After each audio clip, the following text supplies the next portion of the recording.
Hey everybody, it's me, John Ward, and I am back with another reviews after midnight. And this video is, I think, kind of an interesting one. This is a film that I've wanted to watch for a while, and it was originally part of something bigger, a universe that was never created. And well, let's just get to it. So I have my questions here. So it says film title. Would you also include a star rating here? Okay, so film title is Dracula Untold. Um, and it's got its slip jacket, which is pretty cool. And let's take this off. Its bonus features are actually pretty good on this. It's got a day in a life, and that is with Luke Evans, who plays Dracula. He seems like a really nice guy. And then it also has, yeah, Day in a Life, Luke Evans, and then Dracula Retold, which gives a little bit of the history of Valid, the Impaler, and Dracula, and how they incorporated them into the story. Slaying 1000 is about the near the end scene where basically Dracula or Valad is now a vampire, and he's basically Dracula, and he goes through and slays 1,000 Turks. And they show you how they do that.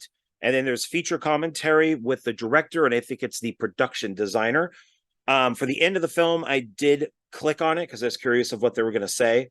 And their accents are really thick, and they seem really sedated, and they kind of talk over each other. So it was difficult to to kind of understand what was going on, or at least get my questions answered.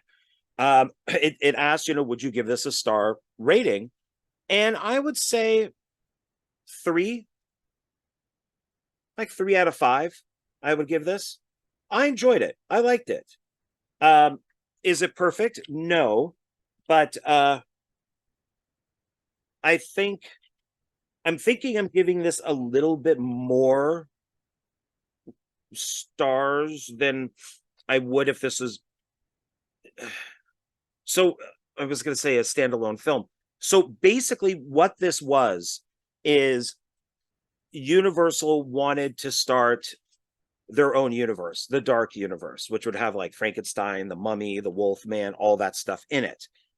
This is technically the first one. So it was originally called Dracula Origins, and it would explain more of a universal dark universe PG-13 version of good looking, how Dracula came about.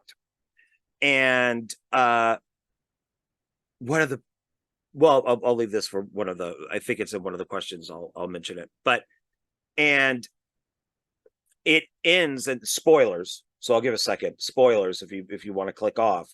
I think this film has been out long enough to where I could give spoilers. I think this was 2014. I can't see a date on it, but I think it's 2014. But the ending of this film, which takes place in present day, I think it's London, is we now see Dracula in, like I said, present day. He sees a woman who looks very much like his deceased wife. They start up a conversation, and as they walk away, we see the master. He's called the Master Vampire. He's the one who created Dracula, and we see him in almost like kind of like a Hannibal Lecter kind of ending, like Silence of the Lambs, where he's tapping his fingers with long fingernails just on this table outside. And as Dracula and this woman who looks like his wife, who's played by the same actress, walk by, he gets up and says, "Let the games begin," as he walks off camera. When Dracula was about to be when Valid was about to be made, a vampire. Um, the master vampire said, it's a game, and he screamed that it's not a game because it's his family, it's his people. He's a prince. The Turks are going to kill them all.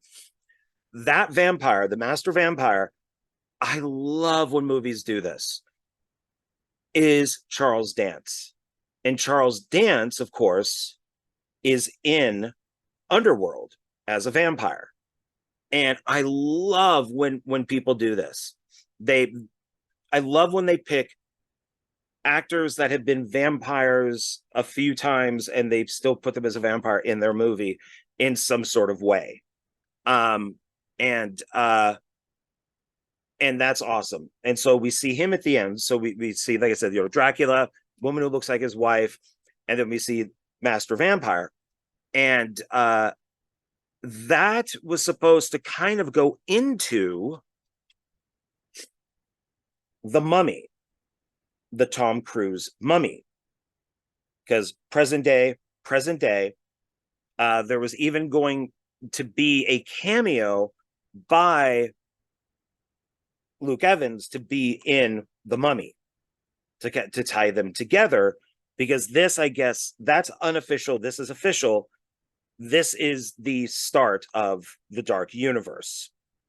And in this, of course, we get we see Dr. Jekyll and Mr. Hyde. We're getting we're seeing more of that universal monster Dark Universe pop up. So when Dracula Untold bombed, they scrapped any ideas for a sequel, and they scrapped the idea of it being connected excuse me, to the Mummy. And then Universal and some of the executive producers and stuff started to distance themselves from Dracula Untold, saying, oh, no, it was never meant to be part of that. But that's not true. And saying that this was part of it.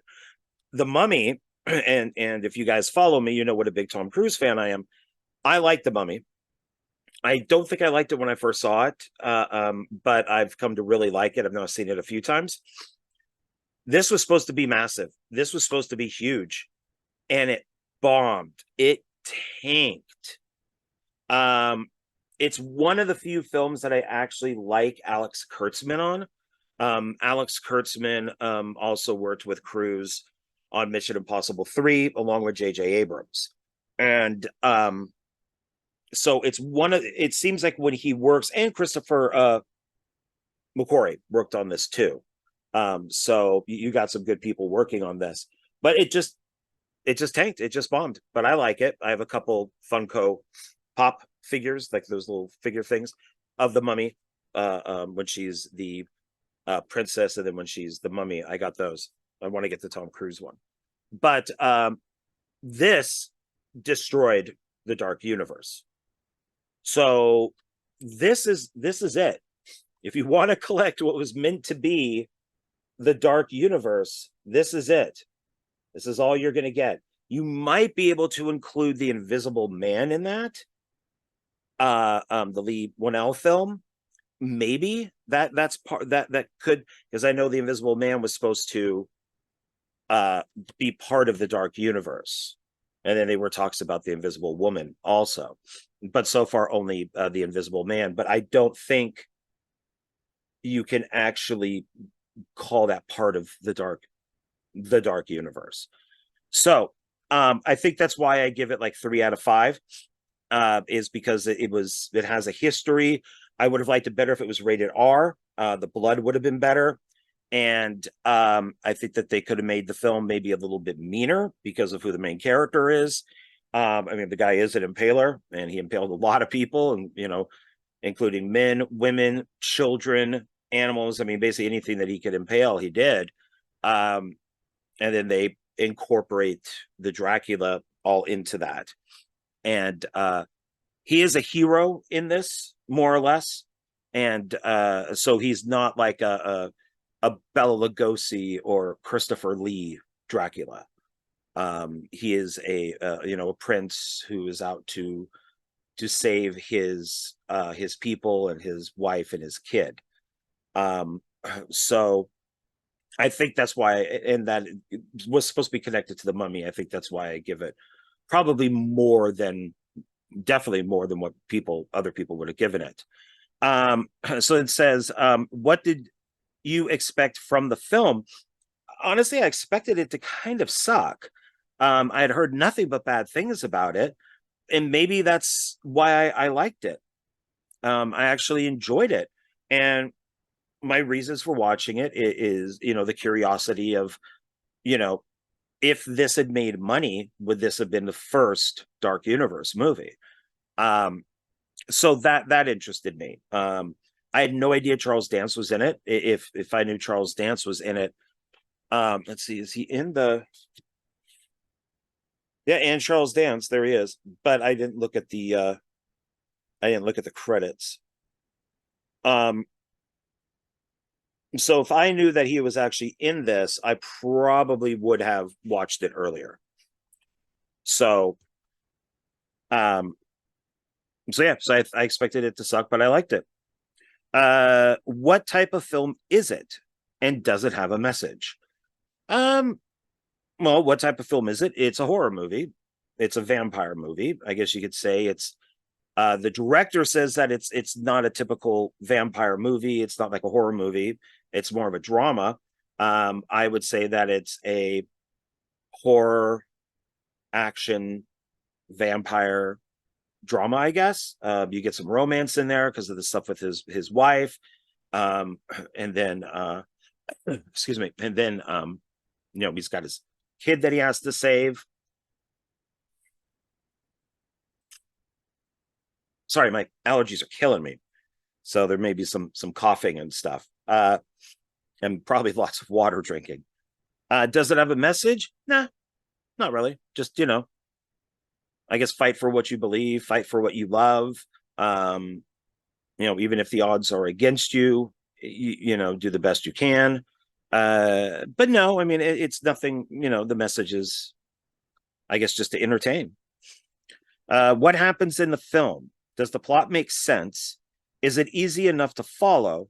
Is it believable? Okay, so what happens in the film? It starts off with him being Valid the Impaler. It's a little sanitized. We basically, it's through a like a voiceover, and we see him in front of all the impaled people, which I guess he wants to change his ways in a way. And then he's a prince to this kingdom, and he is very, I guess, kind of like agreeable, or like he doesn't want. He's very passive. So he runs this kingdom. People seem to like him. That he doesn't seem to be taking advantage of the people that live there or anything. He's got a beautiful wife. He's got a nice kid, and who's heir to the throne, and but they're fighting the Turks. So let's remember the Turks almost wiped out the Persians. So the Turks are not the best. And that's where the 1000 comes in. So a messenger from the Turks comes to his castle. He is giving them tribute, which is this like treasure chest of gold coins, or actually I think it's silver coins. And the messenger says, "Oh, and by the way, we want 1,000 of your kids." Because they take these kids and then they train them to be warriors, and they're very dedicated because they're taken at such a young age. They basically get brainwashed, and he's like, no, and that's not going to happen. He ends up killing the guys, and that starts a war. And some of the people, like there's a like a priest, some of the people around him said that this was a massive mistake because now there's a war, and that his father had originally given him to the Turks when he was a kid. So he has all these scars and stuff on his back from being whipped. Um, so he understands what's going on, but he doesn't want his son to do that. Um, and he promised his wife that they would be safe. So now this war happens, and there's the villain of this is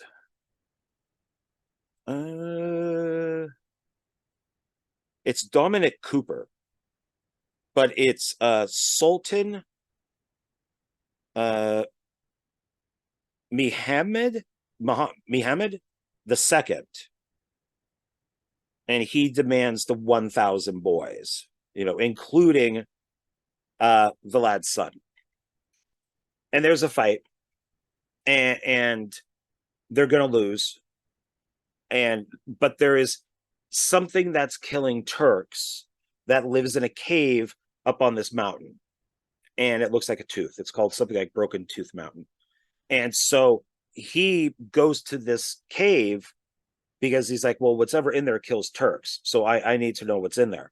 And he goes, and it ends up being maybe what's considered to be the first vampire, and that's Charles Dance.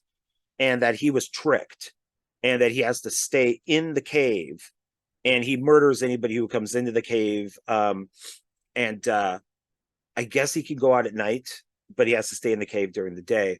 And because one of the Turks mentions that all of his men were murdered and blames, Valid. And so when he goes to the cave, he drinks the master vampire's blood. He turns into a vampire. He has 3 days. As long as he doesn't drink any blood, he will turn back to mortal in 3 days. That should give him enough time to defeat the Turks. If he does drink blood, he becomes a vampire permanently. And the Charles Dance vampire master is set free. And he's already said that if he is set free, he's going to take revenge on those who put him there. So, which I find interesting is at the end of the movie, he's, like I said, kind of like in a Hannibal Silence of the Lambs type of way, is he gets up and follows Dracula, because now he takes the name of Dracula, off camera. And it's like, wait, so does he have something to do? Maybe his family had something to do with putting him there? I'm not sure. Maybe we would have found out in a sequel. But so he, Valid goes back. He more or less defeats the Turks. His people are freaked out. They try to burn him alive. That's dedication for you. That's something actually that I liked. The religious aspect of this I really enjoyed. Being atheist, I really like movies with a lot of religion in them. And this has it, where immediately, because he's different, they have to kill him. They don't understand it. And instead of studying and asking questions and stuff, it's easier to just destroy him, which is pretty much what religion does. And it's in our instinct to destroy instead of learn. And he gets pissed. He comes out, he's burnt, but he's, goes back to normal. He tells them, hey, thanks, a-holes.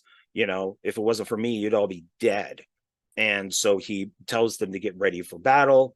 And through this, he starts learning his powers and of what, different things that he could do, like control bats. He could kind of like engulf himself in the bats and travel with the bats, almost like flying. He realizes, of course, that if he gets hurt, he could heal. If he walks to the sun, that hurts. Silver hurts. They even at the end, our villain, the Sultan, probably brings up the first stake. They're having a big fight in the Sultan's tent, and he has silver coins all on the ground, and it's almost like his kryptonite, and it's sucking the energy out of him, and he's getting weaker and weaker and weaker, and the Sultan is winning, and he pulls like a leg off a table and says, in your state, I bet if I staked you, you would die like any man would. And that, I think, kind of sets up for the vampires in the future, that humans realize that if you stake them when they're sleeping, when they're at their most vulnerable, then they could die. We could kill them. So of course he wins, and the Sultan is killed, and he has to, and he does bite the people, like his people, because the Turks come into the castle and basically start massacring everybody, and whoever is alive he bites to use as warriors, and they go down and finish off the Turks. But I'm guessing he's thinking, one, he can't let these people go. They're vampires now, and they even try to kill him. So once again, at first they tried to burn him alive. Now that they're vampires, they want to kill his kid because the kid is still human, and they also want him dead. And he's like, oh, fuck this. And he takes his hands and he does this, and the clouds open, and the sun comes down and kills them all. And he is mostly destroyed. But there is a character that we meet a couple times in the film that's almost like a Renfield type character who drags his body into a tent, gives him some of his blood, and then he wakes up, and then that's what cuts the present day.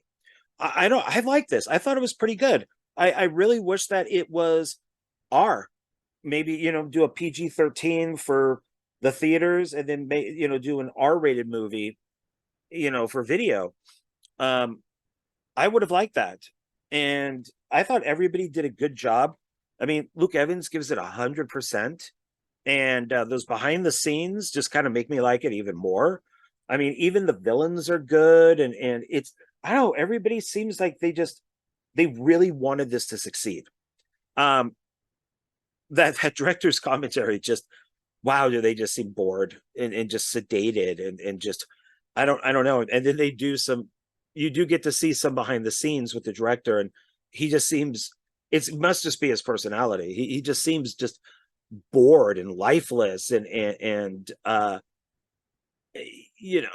guess that he's just, this is how he is. But I mean, I like this movie. It kind of feels like the well, let's continue with this because I'm probably already going over a lot of the stuff.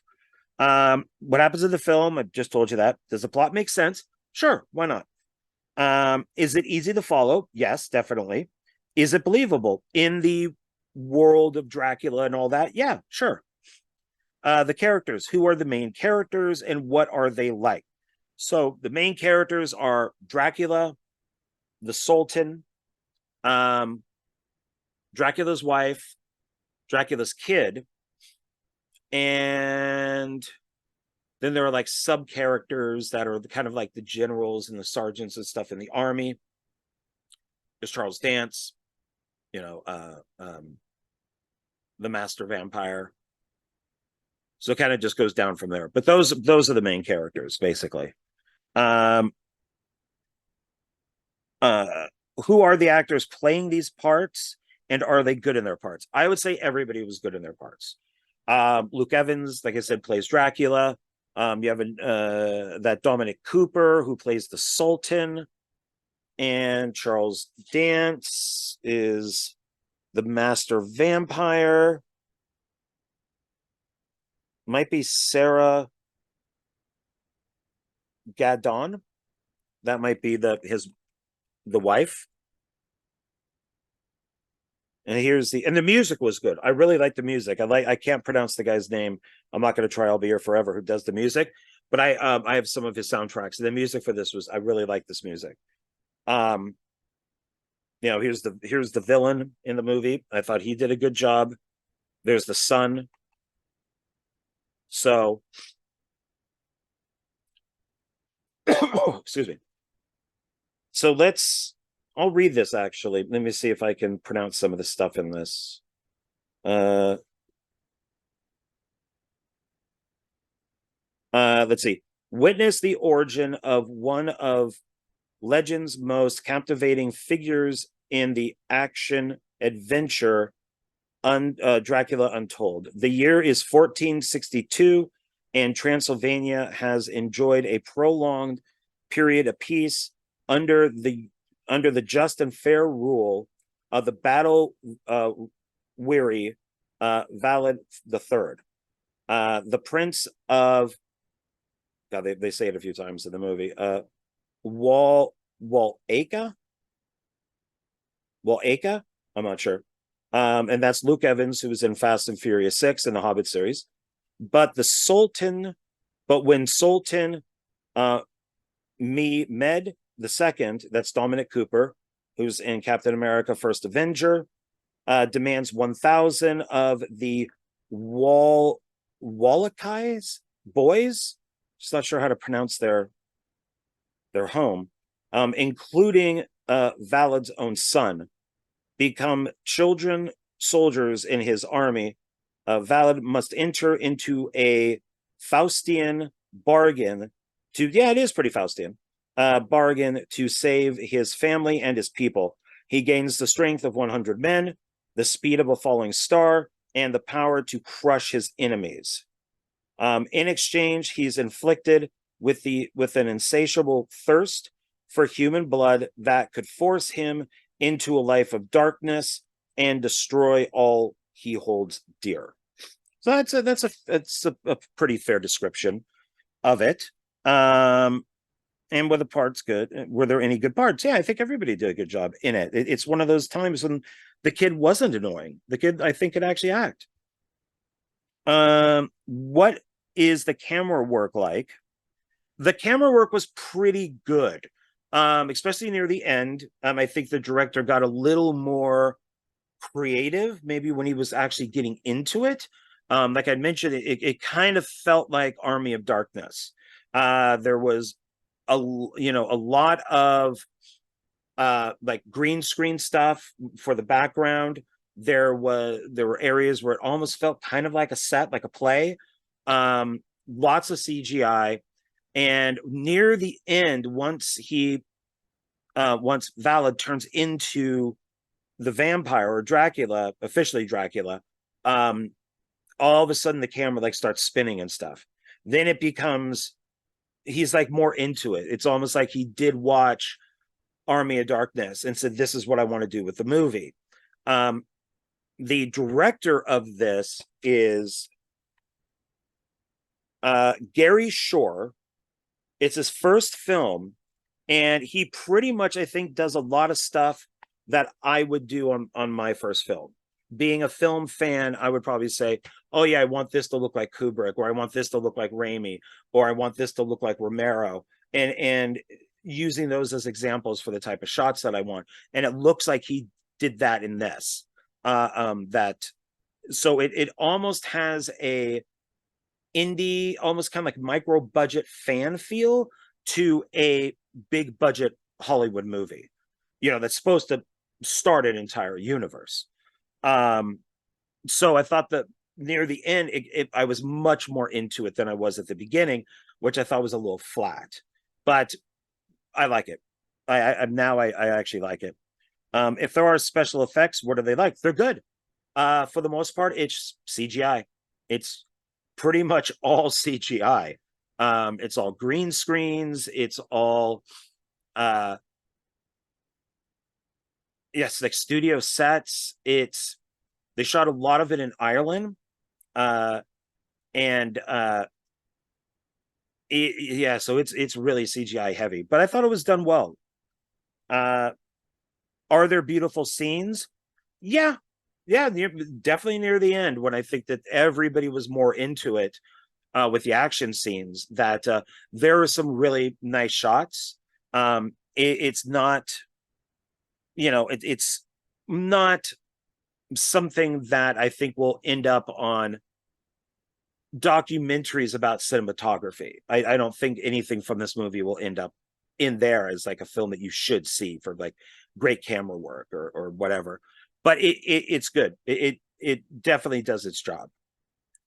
Are there moments when the camera is used in an interesting way? Yeah, like I said, at the end, when all of a sudden the director turns into Sam Raimi and it's just doing the whole spinning thing, or we're getting a lot of shots looking down, or there's this kind of like wide shots. It's just all of a sudden like energy kicked in. Did you enjoy the film? Yes, I did. I think I've made that very clear. Notes. What were its good and bad points? Good points are everything that I just mentioned, and I'm actually kind of mad that there isn't going to be a sequel or the Dark Universe, which I was looking forward to. Um, because I would like to see a part two to this. I like that ending, and it's I would like to see what happens with the Charles Dance vampire. Like, what's going on? So I'm disappointed in that. Um, so that's a bad thing.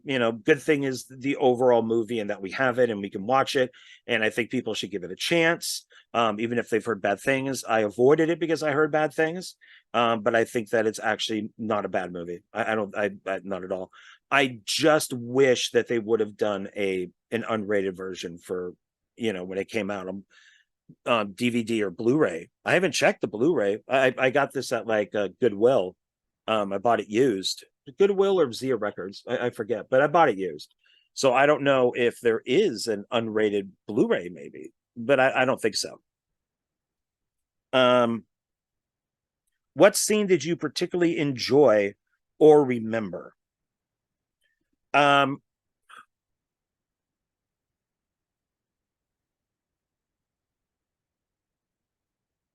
I think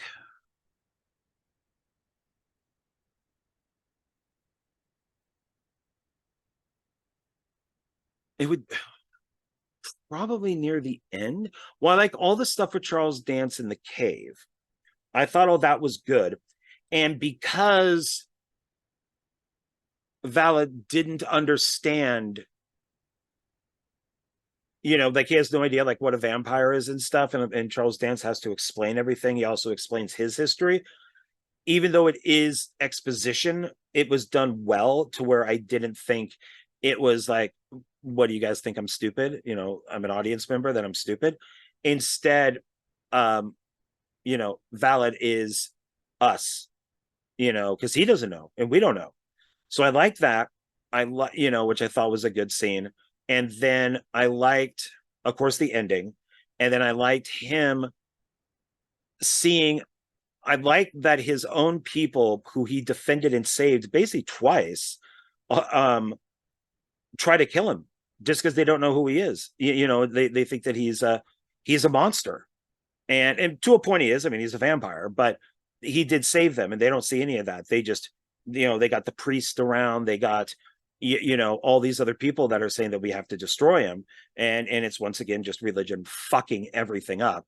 um and then I liked that he then gets screwed over again, by his own people. Once they're vampires, they want to kill his kid, and then they want to kill him, and that's when he does the all right, and he just kind of opens up the clouds and they all die from the sun.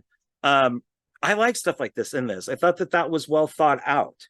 So um what scene did you particularly not enjoy and why was it bad? uh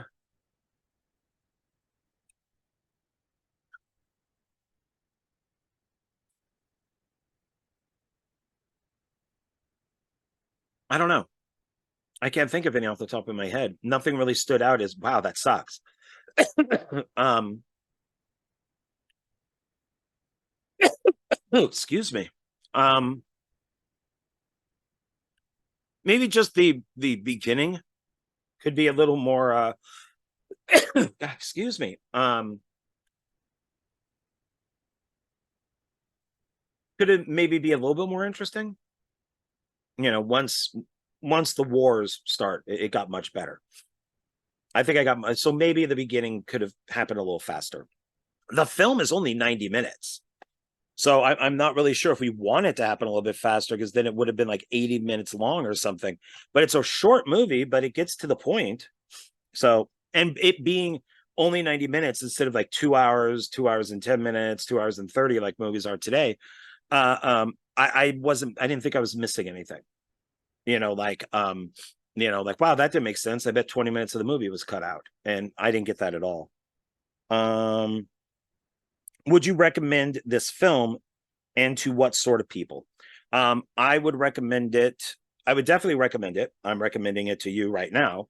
And since it's Universal, I'm not really sure where you could find it. It's got to be streaming somewhere. or buy it. I actually think it's worth owning. Um, uh, I would recommend it to, of course, people who like horror movies, people who like action movies.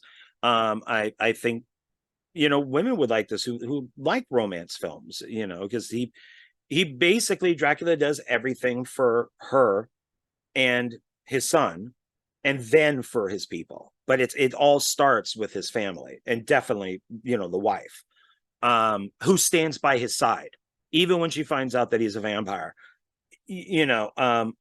Which it's I don't think the vampires existed technically back then in the movie. That there's just the Charles Dance.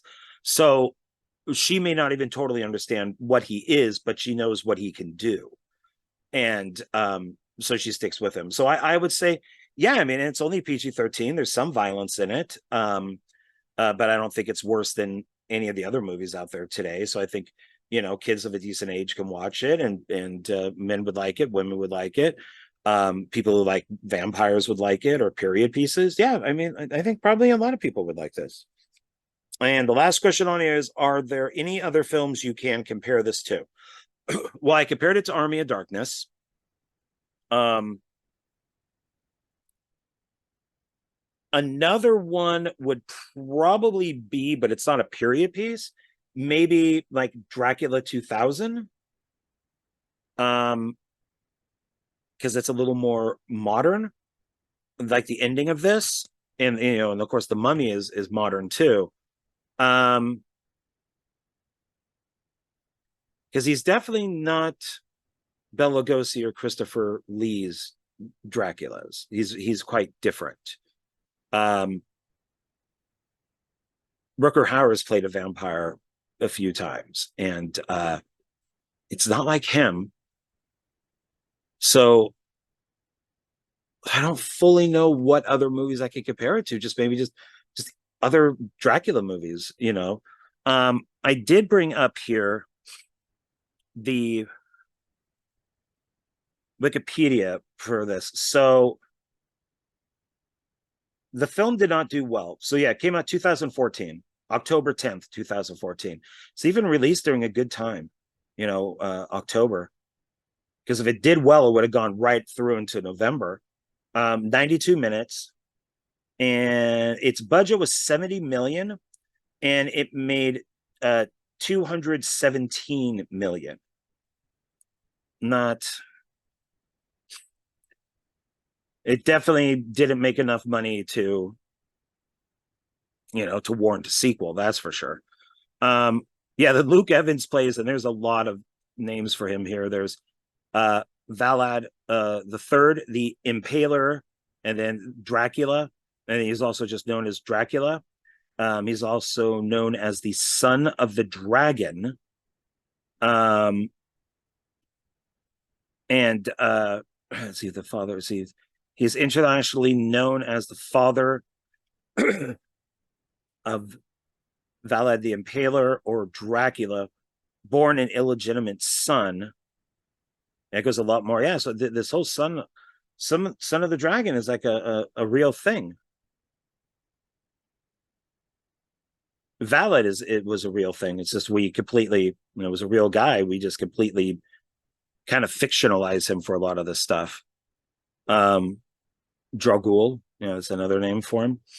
But unfortunately, yeah, this just didn't do well. Gary Shore, I did look him up. He's mostly done commercials. The guy's like 42, and he did do one of the segments in Holidays, which is that horror anthology where each short is a different holiday, and he did St. Patrick's Day. Kevin Smith was also part of that. The other one he did, which is this year, Haunting of Queen Mary. He was the writer director on that one.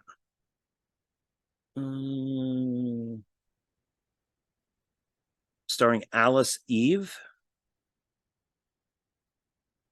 And I recognize her. Men in Black 3, Star Trek Into Darkness. And Joel Fry is in that one. So I'll have to find the Haunting of the Queen Mary. So, but yeah, that's pretty much it. So I would check it out. I would recommend it, and I would, of course, the Mummy even has a bad rap, pun intended. Um, and I recommend the Mummy. The actress who plays the Mummy is absolutely gorgeous as the Mummy. I actually thought she was better looking as the Mummy than as the princess. So yeah, there she is. There is the Mummy. I think she's just gorgeous as the Mummy. And then there's Russell Crowe, who's Dr. Jekyll and Mr. Hyde. So um yeah, Christopher McQuarrie. It's one of the many times that he worked with Tom Cruise. So I would check out both of these. I'd give both of these a chance. I think that you'll probably like them. And just don't go in expecting Citizen Kane. Just just grab a beer or whatever you drink and pizza or whatever you eat and just enjoy it. So all right, everybody. Thank you. I appreciate you watching this. And I will see you on the next one. I might be taking a break for a little bit because I got to get my stuff done. I got to get some films made and some scripts written and stuff. So I might be taking a break for a little bit. But when I come back, I will see you on that one. Okay. Bye.